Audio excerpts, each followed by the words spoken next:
Assalamualaikum warahmatullahi wabarakatuh. Perkenalkan, nama saya Repani Septian. Di sini saya akan menjelaskan tentang tugas sosiologi kelas 10. Satu, langsung lanjut ke pertanyaannya itu. Satu, A.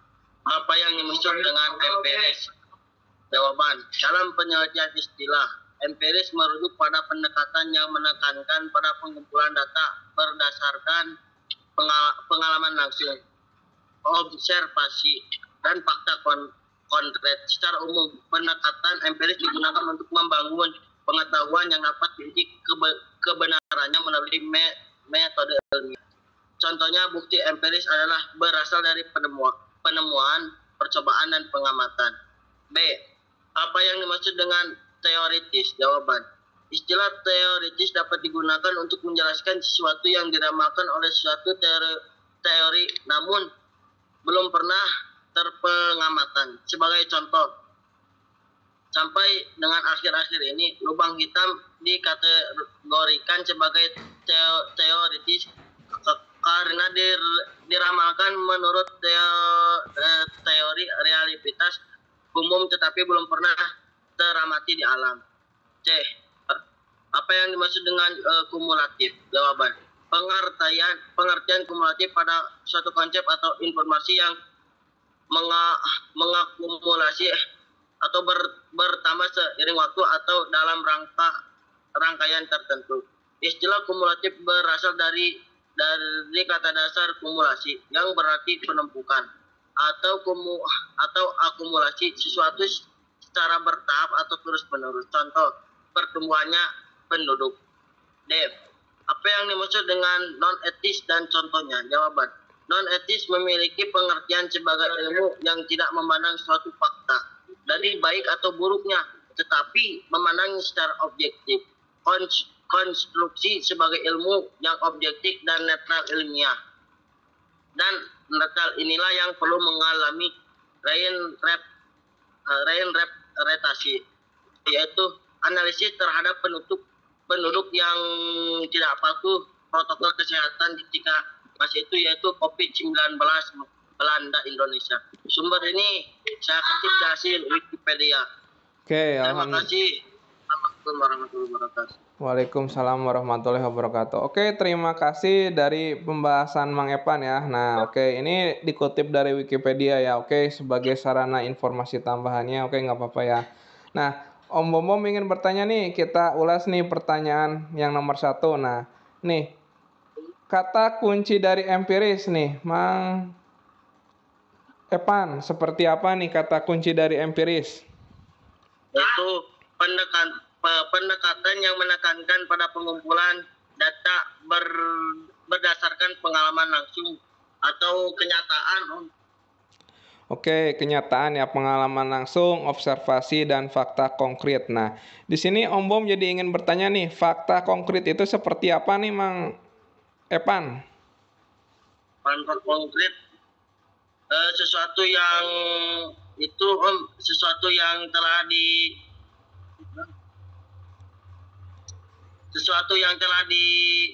apa ya, namanya? Konkret itu seperti apa? Konkret.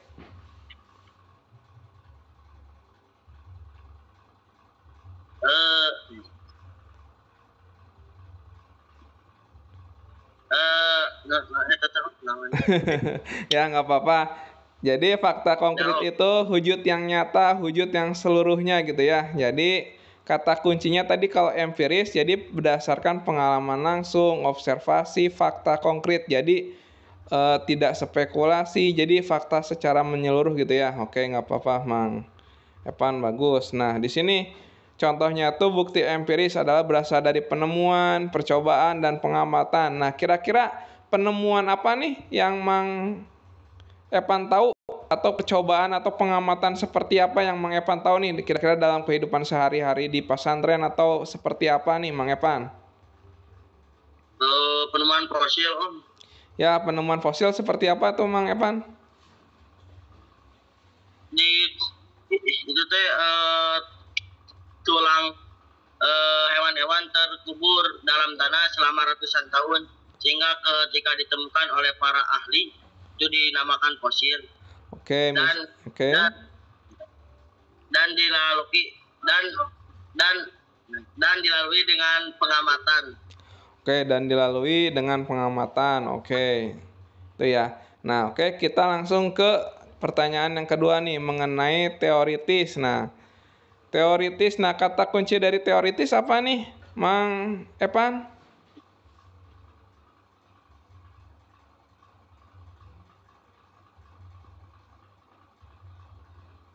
Tes, tes, tes. Masuk?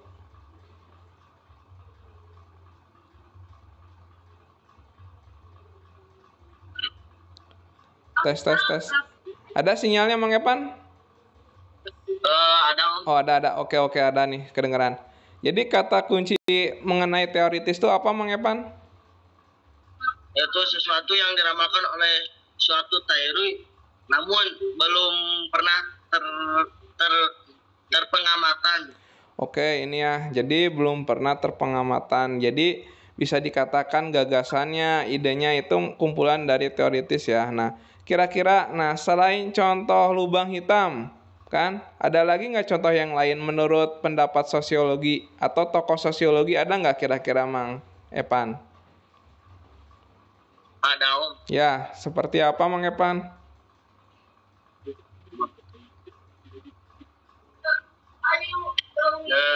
Apa ya? Nah, kira-kira tokoh sosiologi yang Mang Epan tahu siapa namanya? Agus Comte.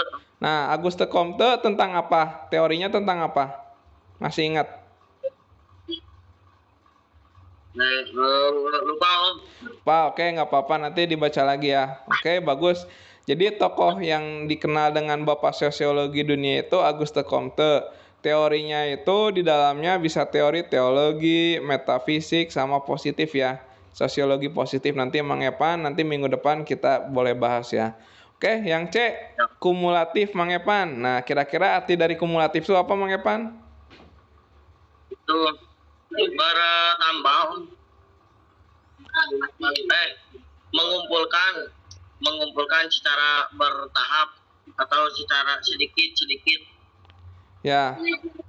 Nah, kalau kumulatif, oke, di dalam sosiologi ini kalau kumulatifnya berdasarkan saintik ya, agak sedikit beda. Nanti tambahin aja ya, Mang Epan di blognya, yaitu memperbaiki, memperhalus, serta mengembangkan sebuah teori ya, oke ya.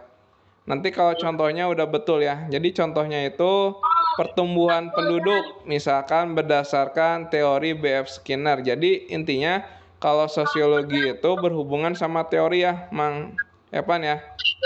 Nanti tambahin aja memperbaiki, memperhalus, mengembangkan sebuah teori.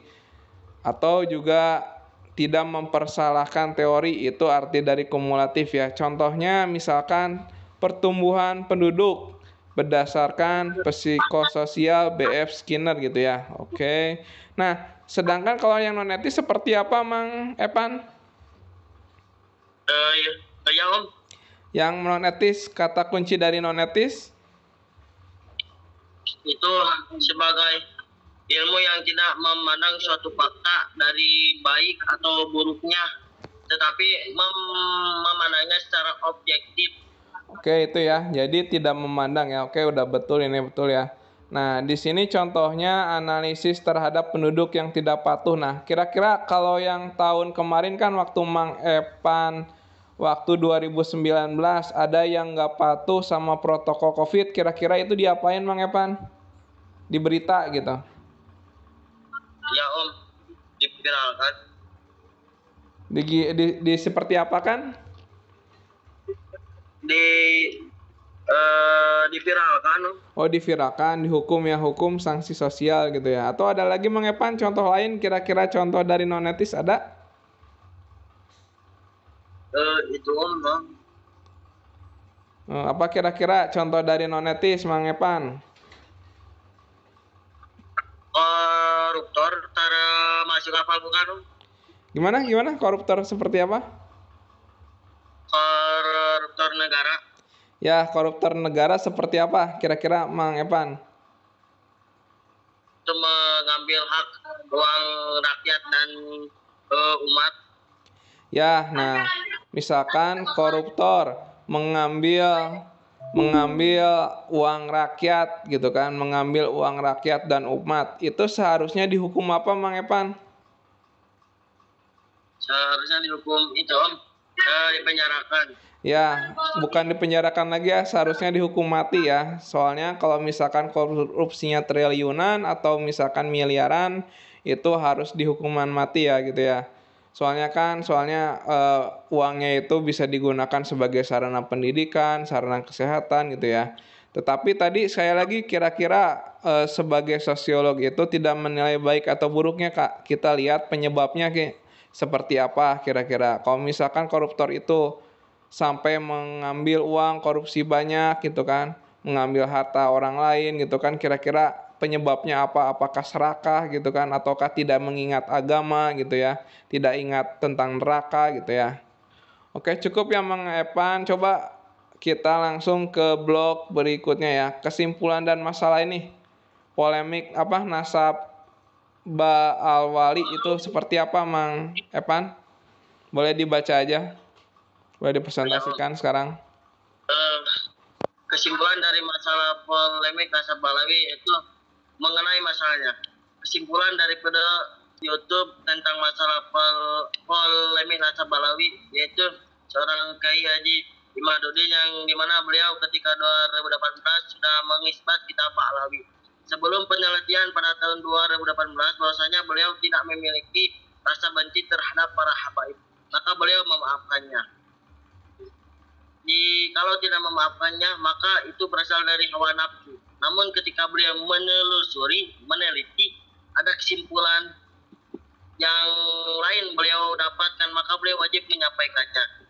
Namun sekarang antara ulama Nusantara dan para habaib sedang diadu domba, dan pasti orang yang mengadu domba tersebut adalah seorang Yahudi. Maka benar apa yang dikatakan oleh Mbah Maimun Zubair, Allah biarkan. Sebelum beliau wafat maka beliau berkata atau menfatwakan, nanti di Indonesia akan ada perdebatan antara ulama Nusantara dan para habaib. Maka hal itu benar telah terjadi pada masa-masa sekarang. Sedang dalam perdebatan antara ulama Nusantara dan para habaib. Dan masa sekarang antara ulama dan habaib saling mencela satu sama lain. Maka Kiai Haji Imaduddin mengatakan, itu konsekuensi dari orang yang mencela kepada orang yang mencela. Maka jangan kita mencela jika tidak ingin dicela oleh orang lain. Mengenai solusi dari masalah polemik nasab Ba'alawi atau para habaib, khususnya yaitu keturunan Nabi dari Duriyah dari Ba'alawi. Itu masa-masa sekarang sedang diadu domba antara ulama Nusantara dan para habaib. Maka dari itu kita harus berdoa semoga masalah perdebatan ini tentang nasab cepat selesai dari segala permasalahan tersebut. Maka dari dua sisi kita harus memandang segi baiknya atau segi buruknya, yaitu mengambil baiknya dan membuang yang buruknya. Oke, bagus. Oke, bagus ya Mang Epan ya.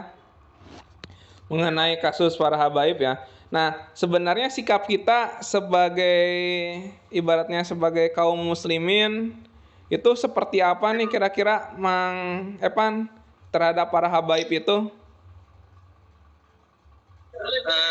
Dalam ala kulihal kita itu harus wajib cinta terhadap para habaib. Bahkan di dalam Imam Madhab Imam Maliki bin Anas bahwasanya beliau menerangkan seseorang yang mencela habaib atau memenjarakan itu wajib dibunuh. Sedangkan kita ini kan Indonesia terkenal dengan madhab Imam Syafi'i, maka ala kulihal kita harus wajib cinta kepada para habaib. Oke, nah jadi seperti itu ya. Jadi kita ini harus cinta kepada habaib, melindungi habaib, bahkan ikut misalkan mendengarkan apa ceramahnya gitu ya, seperti itu ya. Oke, bagus Mang Epan. Nanti sedikit tambahin aja kira-kira kutipan menurut ayat Al-Qur'an dan hadisnya gitu ya, mengenai ini ya, ke polemik nasab habaib ya. Nah, nanti bisa masukkan hadisnya, kutipan Al-Qur'annya. Oke, seperti itu aja Mang Epan. Bagus ya pembahasannya ya.